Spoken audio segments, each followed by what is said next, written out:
and I started playing with a metal tip.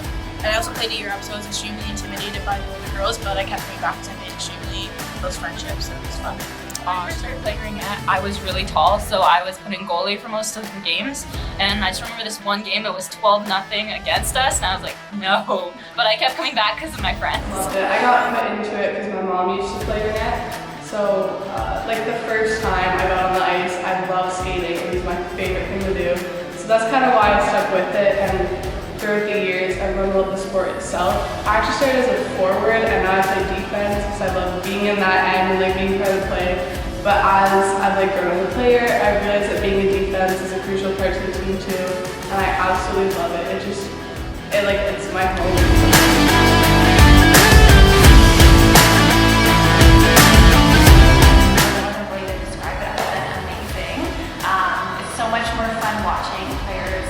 Especially young people, young ladies develop that spirit in themselves and knowing that you're helping to guide that and hopefully inspire some future coaches along the way to really help develop our sport and too. Being part of this team has been a fun experience because we're constantly playing against them, like our teammates in regular season, and then now we come together and we're finally playing together, and it's just been nice to get to know one another. And personally, for a lot of us, I think it's our first year having all female coaches, and that's a great experience because we're able to use their knowledge of the game as they've all played at a high level and just be able to transfer that to our skills on the ice.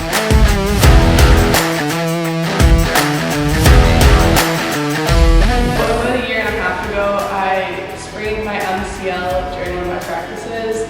I didn't think it was that extreme, but I went to physio because I couldn't really walk on it. And they basically told me like that I had sprained it and I couldn't play for about 6 weeks.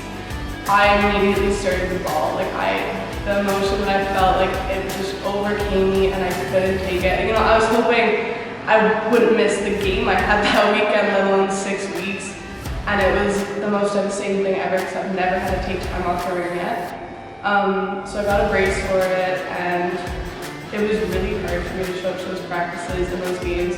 But I went because I knew that my team would be there for me, and that was kind of the biggest support I had.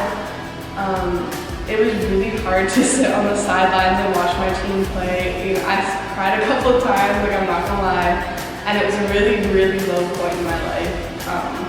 But being at the rink really helped me, and going to those practices and games, even if I wasn't playing, it helped me so much to be around my family, what I consider my family. And they really helped me overcome that. So one of the biggest challenges I faced this year is also being a varsity athlete at school. I'm on the Nipissing soccer team as well, so balancing soccer and both Ringette and all my studies, it's been a challenge at the beginning of the year, but as the year has gone on, I've been able to time manage a lot better and been able to balance everything well. I went to school to be a teacher years ago when there weren't really any teaching jobs, and I kind of tried doing that for a while and gave up, and I ended up in a company called Starbucks. And in that company, I worked into being a store manager where I learned to really develop a team of people together, be really welcoming, and also really try to develop and drive results, I guess. And I really use that to apply to my coaching career, let's call it, in Ringette, in terms of how you build a team, how you look for talent, how you develop talent, how you motivate. One word I think of that I learned a lot from Starbucks that I apply to Ringette is inspire. So how do you inspire the people you're with? And I really think about some of that adversity when I think about how hard it was maybe not doing what my life plan was when I was 23 or 24, how it still turned out to be a great life experience and something that I was able to use in something totally different. So in terms of that Starbucks, but also really in Ringette, I used a lot of those skills as a coach.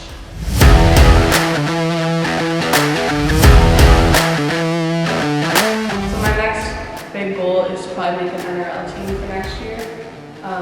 And I'm gonna, throughout this season, I really wanna work towards that and constantly be pushing myself. Because that's kind of a team that I like my next team to make. And it's again a next step, a next high level team, and I'd love to make it there for next year.